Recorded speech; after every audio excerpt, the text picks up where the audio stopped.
The stagecoach station sat at the edge of town like a tired old dog, faithful but worn thin by dust, sun, and waiting. Boards creaked under every step, and the smell of leather, sweat, and dry earth hung heavy in the late afternoon air. Horses shifted in their traces, snorting softly as if they too were uneasy. People came and went here, but no one stayed for long. This was a place for passing through, not for settling down. Yet, on this evening, something lingered that felt heavier than the trunks stacked by the wall, or the silence stretching between departures. The cowboy sat on a bench near the post, elbows resting on his knees, hat pulled low enough to shadow his eyes. His coat was long and faded, its seams rubbed smooth by years of wind and travel. Ow. Dust clung to his boots and creased trousers like it had decided to claim him for good. He did not look like a man waiting for a coach. He looked like a man waiting for something else, something he was not sure would ever come. Folks passing by spared him only quick glances, the way people do when they sense a story they are not ready to hear. He had been there since before noon, watching the road stretch out toward the hills, watching nothing happen. A battered valise rested at his feet, its leather cracked and darkened by time.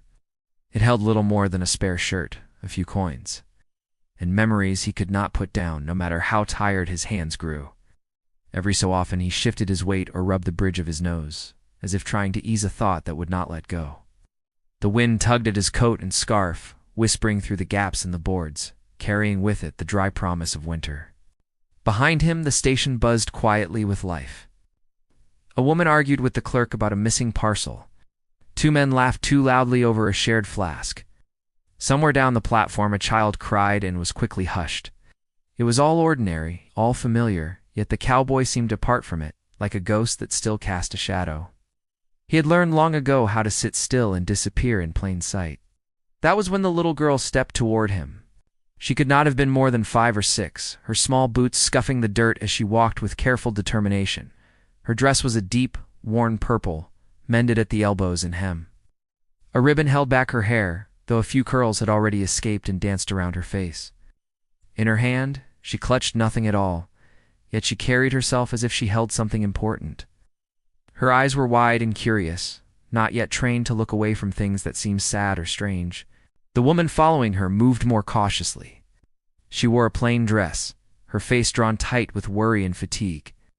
One hand hovered just behind the child, ready to pull her back if needed. She had the look of someone who had learned to expect trouble, someone who counted every breath and every coin. When she noticed where the girl was headed, her steps quickened, but she did not speak. Something in the air held her back. The girl stopped right in front of the cowboy, close enough that he could see the faint smudge of dirt on her cheek and the way her fingers curled as if she were steadying herself. She looked up at him without fear, tilting her head the way children do when they sense a question forming before words catch up. "Are you lost, mister?" she asked. Her voice cut through the low murmur of the station like a bell, clear, honest, unafraid. The cowboy stiffened. For a moment he did not move at all. The question struck deeper than she could have known, deeper than any insult or threat ever had. Lost was a word he had worn thin over the years, stretched across miles of road and nights spent staring at unfamiliar ceilings. Lost was not just a place. It was a feeling that settled into your bones and refused to leave. Slowly he lifted his head. His eyes were pale and tired, lined by sun and sorrow. When he looked at the girl, something shifted in his expression, a crack in the hard set of his face. It was surprise, yes, but also something like recognition, as if she had spoken a truth he had been circling for years without daring to say aloud. "I reckon that depends," he said after a pause, his voice rough but gentle. "On who's askin'?" The girl considered this seriously, as if weighing his words. She pointed past him, toward the open road and the distant line of mountains blurred by heat and dust. "You've been sitting here a long time," she said. "Everybody else is going somewhere." The woman behind her drew in a sharp breath, finally stepping closer. "I'm sorry," she said quickly, placing a hand on the girl's shoulder. "She don't mean any harm. She just says what she thinks." The cowboy shook his head. "Ain't no harm in that," he replied. His gaze never left the child. World could use more of it. Around them, the station seemed to hold its breath. Even the horses quieted, ears flicking as if listening. The girl smiled, encouraged by his answer, and took a step closer. The woman hesitated, then let her. "What's your name?" the girl asked. The cowboy opened his mouth, then closed it again. Names had weight. Names tied you to places and people, to promises made and broken. He had learned to travel lighter than that. Don't rightly matter, he said. Most folks just call me Mister. She frowned at that, clearly dissatisfied. Everybody's got a name, she said, even my doll.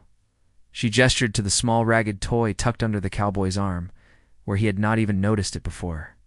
He stiffened again, glancing down. The doll was old and threadbare, its stitched smile faded, one button eye missing. He did not remember picking it up. The woman flushed. She must have left that there, she said, reaching for it. I'm real sorry. But the cowboy held up a hand. He turned the doll over slowly, his thumb brushing the frayed cloth. Something dark and distant crossed his face, gone as quickly as it came. It's all right, he said. You can keep it there a minute. The girl beamed, proud as if she had placed it there on purpose. He looks lonely too, she said. That word again, lonely. It settled between them like dust after a wagon passes, unavoidable in telling. The cowboy let out a breath he had not realized he was holding. Maybe he is, he said quietly. A bell rang at the far end of the station, signaling an approaching coach. Voices rose, people gathered their things, and the clerk called out destinations. The woman stiffened, her hand tightening on the girl's shoulder. That's us, she said. We best get ready. The girl's smile faded. She looked from the woman to the cowboy, then back again. You coming too? She asked him. He glanced toward the sound of the coach, then back at her. No, he said. Not today. She seemed to think on that, her small face serious. Then she reached out and took his rough, weathered hand in both of hers. The touch was light, but it might as well have been an anchor. You could come, she said. We got room. The woman's eyes widened. Now, sweetheart, she began, but the cowboy gently withdrew his hand. That's kind of you, he said, real kind. But I got something I need to finish here. He did not know why he said it, did not know what that something was. All he knew was that the thought of leaving, of letting the coach carry her, and that small, bright moment away, felt heavier than staying. The coach rolled into view then, wheels groaning, horses lathered and steaming. People surged forward, the spell breaking. The woman ushered the girl toward the line, glancing back once with an unreadable expression. The girl twisted around, waving as she was pulled along. Don't stay lost, mister, she called out. The cowboy watched until they disappeared into the crowd. Till the coach doors slammed shut and the horses lurched forward. Dust rose, swallowing the road and the moment whole. When it settled, the station felt emptier than before. He sat there for a long time after, the doll still resting beside him, the echo of a child's question ringing in his ears. Lost, lonely, words he could no longer ignore. As the sun dipped lower and shadows stretched across the platform, he finally stood, reaching for his valise. For the first time in years, he turned away from the road he had been watching all day and took a step toward the town behind him, toward a past he had sworn never to face again. And somewhere deep inside, he knew that whatever waited for him there would change everything, whether he was ready or not. He did not head straight into the heart of town. Instead, he moved along the edge, where the buildings thinned and the noise softened. The boardwalk creaked beneath his boots, each step sounding louder than it should have. The sun hovered low, staining the sky with amber and rust, and a cold wind slipped between the buildings, tugging at his coat. It carried the smell of wood smoke and something older, something buried. Every step felt like walking deeper into a memory he had tried hard to forget. The town looked much the same as it had years ago, though time had pressed its mark into every surface. Paint peeled from storefronts. Signs hung crooked, their letters faded. Windows reflected the light like tired eyes. A blacksmith's hammer rang in the distance, steady and patient, as if the world still believed in routine, even when people did not. He kept his head down, not out of shame, but habit. In places like this, habit kept a man alive. As he passed the general store, a few faces turned. Some held curiosity, others tightened with something closer to recognition. He felt it like a prickle along his spine. Towns remembered. They always did. Even when people pretended not to, the land itself seemed to whisper old truths. He adjusted his scarf and walked on, aware now that he was no longer invisible. At the far end of the street stood a weathered building with a narrow porch and a single lantern hanging unlit beside the door. The sign above it swayed gently, creaking as it moved. He stopped there, staring at the darkened doorway. This was as far as he had ever planned to come back. Beyond this point lay things he had left unfinished, words unsaid, choices that could not be undone. His hand tightened around the strap of his valise. The wind picked up, sharp and biting, carrying with it the first hint of winter. Somewhere behind him, a door slammed. Laughter broke out and faded just as quickly. Life went on, careless and unbothered. He wondered how many times he had passed through towns like this, never staying long enough to feel the weight of what lingered. He wondered how many times he had told himself that moving on was the same as moving forward. A memory rose without warning. A younger version of himself, standing straighter, believing the world could still be reasoned with. A promise spoken under an open sky, a hand clasped too tightly, as if holding on could stop time itself. He pushed the thought away, but it clung like burrs to his mind. He turned from the building and continued down the street, letting his feet choose the path. They led him toward a narrow road that sloped away from town, lined with cottonwoods stripped nearly bare. At the end of it stood a small house, its roof patched and its fence leaning at an angle that suggested stubbornness more than neglect. Smoke curled from the chimney, thin and steady. He stopped again, heart pounding now, louder than the wind. He had not planned this either. He stood there long enough that his breath fogged the air, his fingers numbing despite the gloves. The light in the windows glowed warm and steady, a quiet challenge. He could turn back, could walk until the road ran out, until the questions faded into distance. That was what he had always done. Yet the girl's voice echoed in his mind, simple and unguarded, asking him if he was lost. Before he could change his mind, the door opened. A woman stepped out onto the porch, pulling her shawl tighter around her shoulders. She paused, her gaze sweeping the yard, then fixed on him. The world seemed to still. Her face was older than the one he remembered, lined by years of work and worry. But her eyes were the same, sharp, searching. For a moment, neither of them spoke. "You should not be here," she said finally. Her voice was calm, but there was something beneath it, a tension that had been waiting a long time. He swallowed. "I know." She studied him, from the brim of his hat to the dust on his boots. "You always did know things too late," she said, "or too early. Never when it mattered." He took a step forward, then stopped, unsure if he was welcome any closer. "I did not plan on coming," he said. "I just needed to see." Her jaw tightened. "See what?" she asked. "That we are still standing? That the house did not fall down without you?" A small movement behind her caught his eye. A child's face peered out from behind the doorframe, half hidden, eyes bright with curiosity. Not the same child. Older, taller, but the resemblance struck him all the same, hard and sudden. His breath caught. The woman noticed his gaze and shifted slightly, blocking the view. "You have no right," she said quietly. "I know that too," he replied. Silence stretched between them, thick with all the years that had passed. The wind rattled the fence, sending a shiver through the yard. At last the woman stepped aside. "If you are going to stand there freezing," she said, "you might as well come in. We do not need the neighbors talking." Inside, the house was smaller than he remembered, but warmer. The fire crackled in the hearth, filling the room with a steady glow. The air smelled of bread and soap. Ordinary things. Safe things.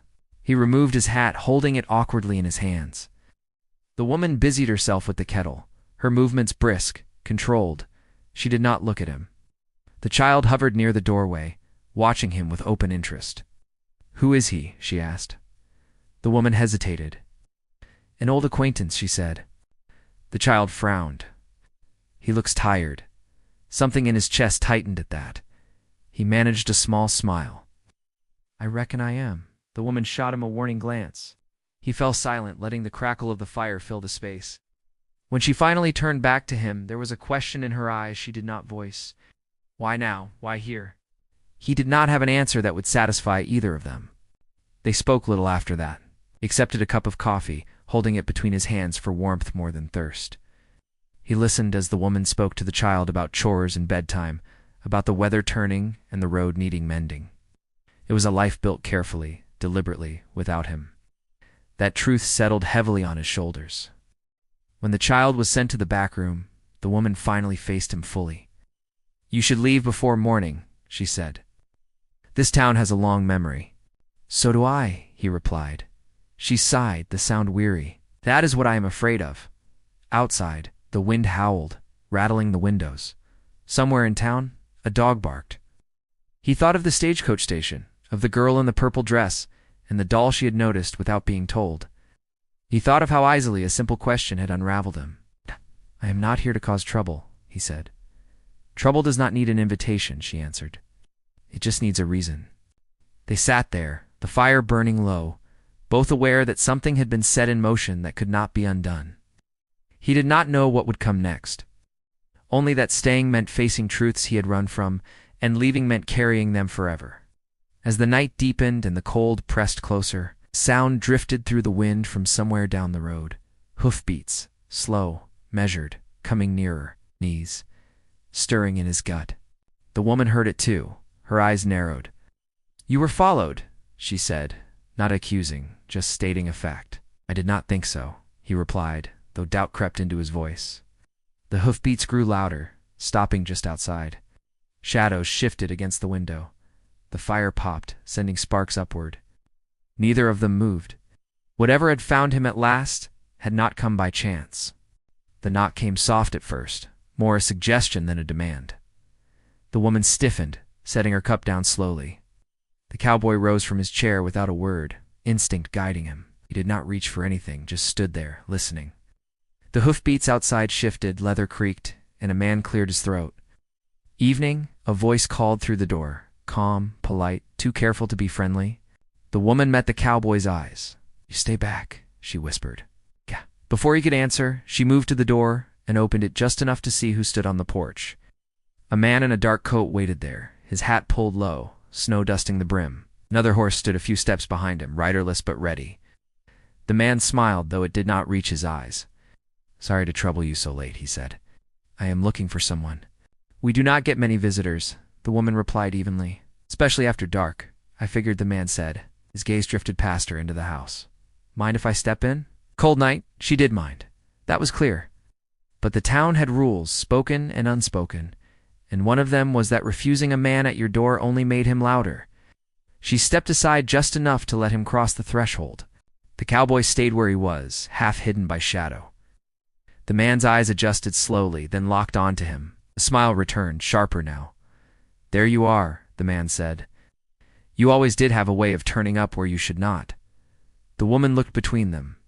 "You know each other." The cowboy nodded once. "I know him." The man removed his hat, revealing hair gone thin and gray at the temples. "We have business," he said. "Old business?" "I told you before," the cowboy replied. "I am done with that." The man laughed softly.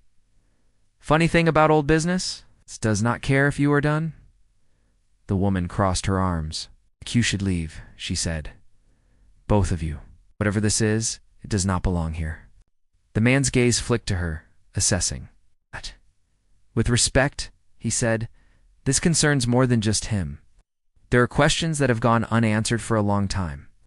Folks back east have not forgotten." The word forgotten hung in the air, heavy with meaning. The cowboy felt the past press closer, like a hand on his back.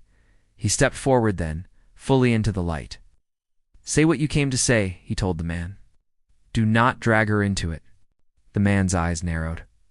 "Always protecting," he said. Even now, a small sound came from the back of the house. Floorboard creaked. The woman's shoulders tightened. "You need to go," she said again, more firmly. The man replaced his hat. "I will," he said. "For tonight," he turned to the cowboy. "But we will talk soon. The road does not forget tracks." He stepped back into the cold, pulling the door shut behind him. The sound echoed through the house like a final warning. For a long moment, no one moved. The woman let out a breath she had been holding. "You brought trouble to my door," she said quietly.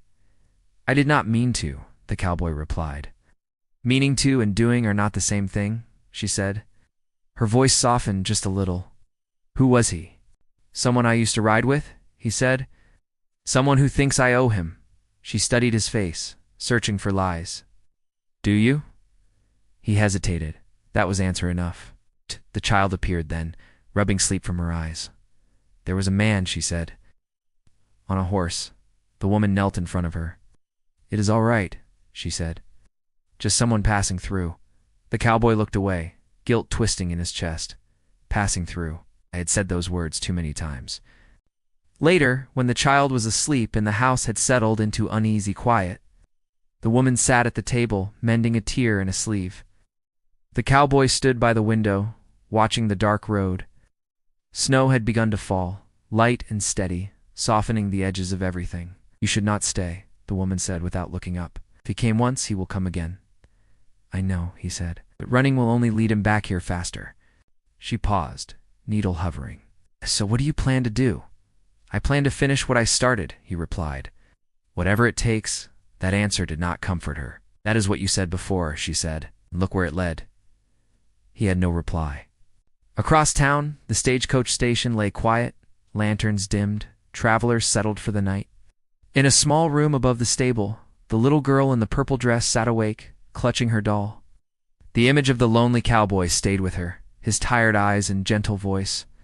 She did not understand why grown folks looked so sad when they thought no one was watching. Her mother sat on the edge of the bed. "You should sleep," she said softly. "Is he really lost?" the girl asked. Her mother hesitated. "Sometimes people lose more than their way," she said. The girl frowned, considering this. Outside, the wind carried the sound of distant hoofbeats fading into the night. By morning, word had spread. Not loudly, not openly, but in the way small towns shared secrets. A stranger had arrived. An old face had returned. Doors opened a little slower. Conversation stopped when boots crossed the boardwalk. At the general store, the clerk pretended not to notice when the man in the dark coat asked questions, careful ones, about who had come through town recently. The cowboy felt it all as he walked the streets, the weight of eyes on his back. He stopped at the livery, checking on a horse he had not yet claimed as his own. The stable hand glanced at him, then away. "Storm's coming," he said. "Might want to be gone before it hits." "Maybe," the cowboy replied. At the edge of town, the woman stood watching him from her porch, arms wrapped tight against the cold. She wanted to believe he would leave, wanted to believe the danger would pass like so many others had. But she knew better. The past had a way of circling back, patient and relentless. By midday, the man in the dark coat had company. Another rider arrived, then another. They did not gather together. They did not make threats. They simply waited, spread through town like a net drawing slowly closed. The cowboy saw them, felt the pressure building, the choice narrowing. Every path forward led through someone else's pain, someone else's reckoning. As the sky darkened and snow began to fall harder, he returned once more to the stagecoach station. He did not know why, only that it felt like the place where things had shifted. The bench was empty now, the road beyond it blurred by white and gray. He sat, hat in his hands, and stared at the tracks disappearing into the storm. Somewhere behind him a small voice laughed, then fell quiet. Somewhere ahead, men waited with memories sharpened by time. He had spent years running from what he was. Now the town, the road, and a child's simple question had closed in around him. Whatever came next would not be something he could walk away from. The storm pressed closer, and with it, the reckoning he had delayed for far too long. Snow fell thicker by nightfall, muting the town until even footsteps sounded far away.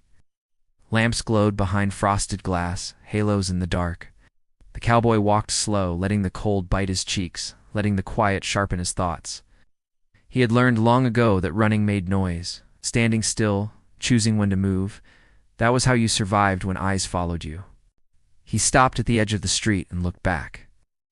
The woman stood in the doorway of her house, just as she had earlier, though now she did not call out. The child pressed against her leg, wrapped in a shawl too big for her, watching him with a seriousness that made him ache.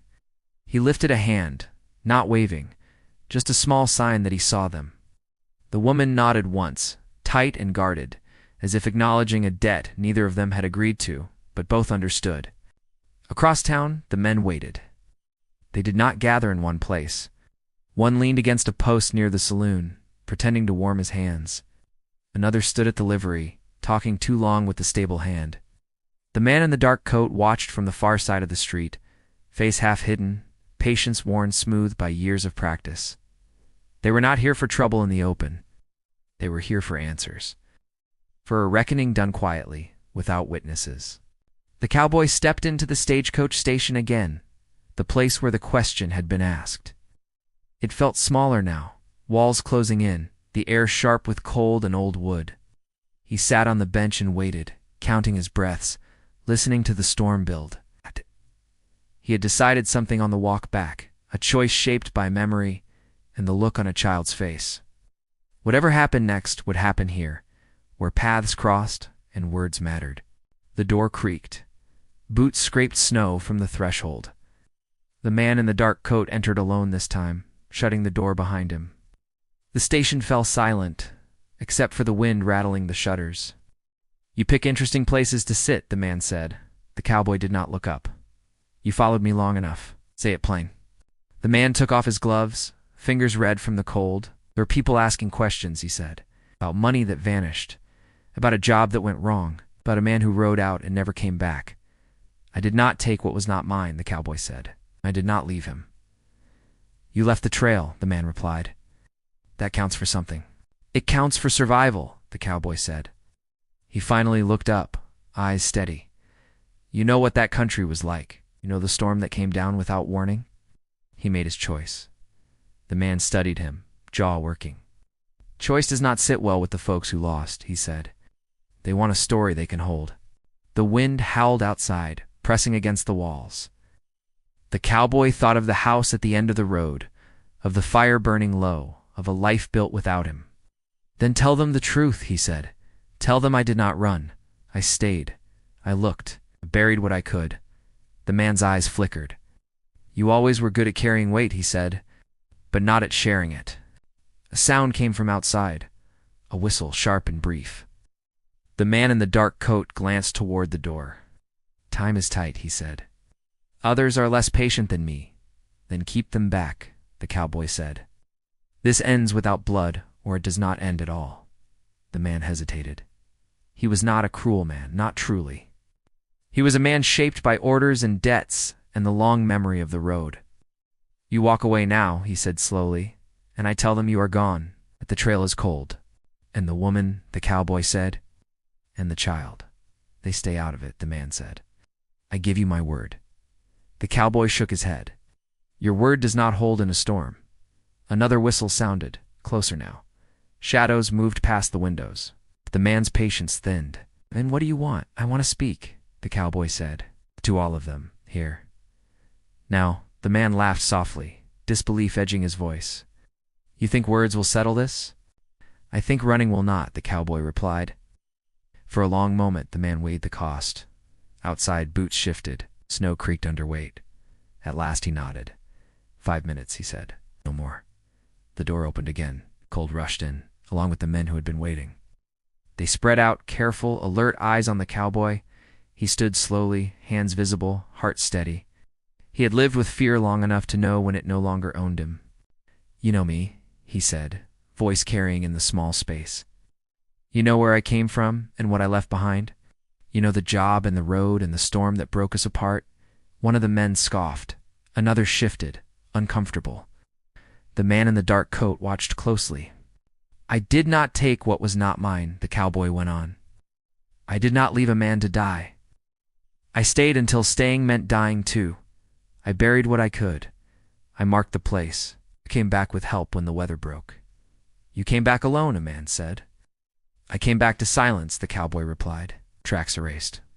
Land changed. That country eats its own stories. The storm outside roared, as if agreeing. The cowboy felt the weight of years lift just enough to let him breathe. "If you need someone to blame," he said, "blame me. But leave the town and the people in it out of this. They did not make our choices." A tense quiet followed. Men glanced at one another, measuring, remembering. The man in the dark coat stepped forward. "There are folks who will not be satisfied," he said. "I know," the cowboy said. "There always are." A sudden shout rose from outside, followed by hurried footsteps. The door burst open, and the woman stood there, breathless, shawl pulled tight. The child clung to her side, eyes wide but unafraid. "You should not be here," the cowboy said, alarm cutting through his calm. "I know," the woman said. "But I will not hide while men decide our lives." The room shifted. Something in the men's faces softened, just a fraction at the sight of the child. She stepped forward, holding her doll like a shield. "He is not lost," she said. "He is right here." The words landed harder than any threat. The cowboy felt his throat tighten. The man in the dark coat looked away, jaw clenched. Snow swirled in through the open door, cold and bright. The storm had reached its peak, the kind that forced decisions. The man in the dark coat raised a hand. "Enough," he said. "This does not end tonight." Murmurs rippled through the group. Some nodded, others bristled, but no one moved closer. "We leave before the roads close," the man said. "This will be decided when the weather breaks." The men filed out one by one, boots crunching into the storm. The station felt warmer when they were gone, though the air still trembled with what had almost happened. The woman closed the door and leaned against it, shaking. The child crossed the room and held out the doll to the cowboy. "You can hold him," she said. "Looks better with you." He took it carefully, hands rough against worn cloth. Outside, the storm raged, but inside, a fragile quiet settled, filled with breath and the steady beat of hearts. They all knew this was not over. But for the first time in a long while, the road ahead did not feel empty. The storm lasted through the night, fierce and loud, as if the land itself needed to spend its anger before allowing anything new to grow. Snow piled against doors and fences, sealing the town in a white hush. Inside the stagecoach station, the fire burned low but steady. No one slept much. The woman kept the child close, wrapped in blankets, while the cowboy sat nearby, staring into the flames. Every crack of the wood sounded like a footstep, every gust of wind like a warning. Still, no one came back. By morning, the storm had spent itself, the sky cleared to a pale blue, sharp and clean. Snow lay smooth and untouched, hiding tracks and old scars alike. The cowboy stepped outside first, breath fogging as he scanned the street. It was empty. No riders, no watchers lingering in the corners. Just a quiet town waking slowly, as if unsure whether the danger had truly passed. The woman joined him on the porch, the child tucked under her arm. "They are gone," she said. "For now," he replied. She nodded. "Sometimes for now is enough." They walked back to the house together, crunching through the snow. Neighbors peeked from windows, curiosity mixed with relief. No one stopped them. No one asked questions. In small towns, silence was often a gift, and today it was freely given. Inside the house, warmth returned quickly. The fire was built up, coffee brewed, bread sliced.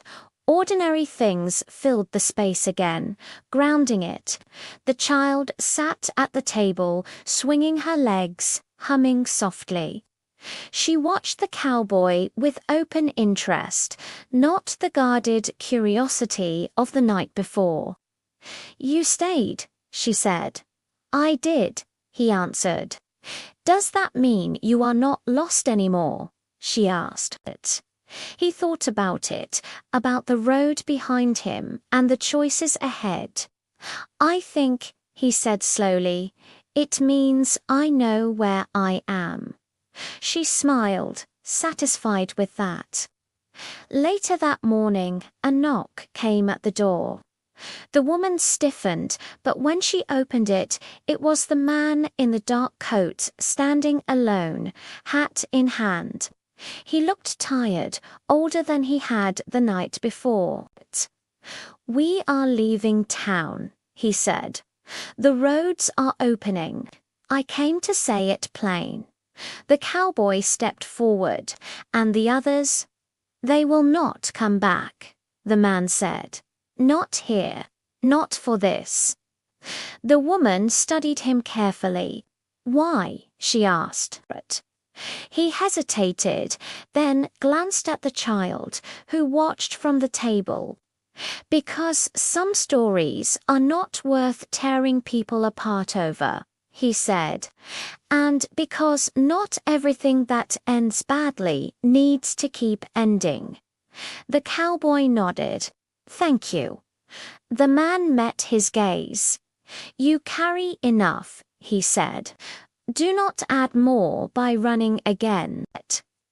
With that, he turned and walked away, boots crunching into the snow, leaving behind a quiet that felt earned. Days passed, the town thawed slowly, paths cleared, routines returned. The cowboy stayed. He helped mend fences, hauled firewood, fixed a loose shutter at the station. He did not pretend he belonged yet, but he did not hide either. People noticed. They always did. At the stagecoach station, travelers came and went. One afternoon, the little girl in the purple dress returned with her mother, waiting for a ride east. She spotted the cowboy at once and ran to him. "You found your place," she said proudly. "I did," he replied, "and you helped." She handed him the doll. "He lives here now," she said, "so I do not need him anymore." He accepted it, feeling a warmth spread through him that had nothing to do with the sun. "I will take good care of him," he promised. Her mother smiled, eyes shining. "Some folks just need to be seen," she said quietly. As the weeks turned into months, the cowboy's presence became part of the town's rhythm. He worked where he was needed, spoke when it mattered, listened more than he talked. The woman watched him closely at first, waiting for disappointment. It did not come. He stayed through cold mornings and long evenings, through hard work and quiet meals. He did not ask for forgiveness he had not earned. He simply showed up. One evening, as spring began to loosen winter's grip, the woman joined him on the porch.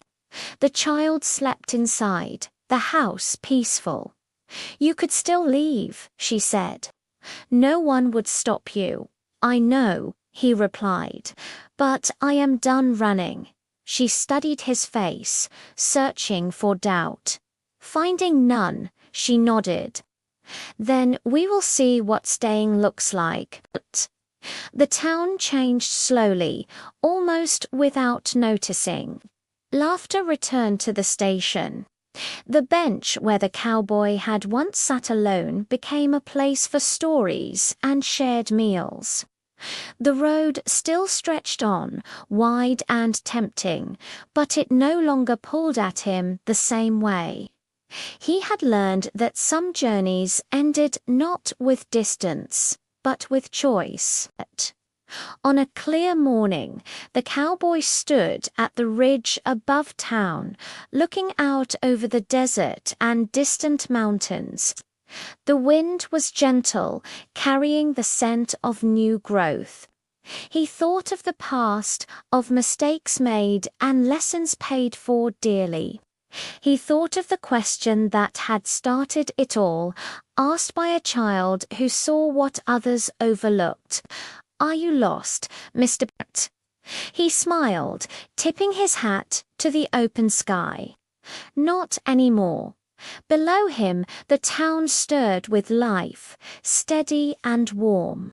He turned back toward it, toward the house with smoke rising from the chimney, toward a future built not on escape, but on belonging. The road would always be there, but so would this place, and for the first time in a long while, that was enough.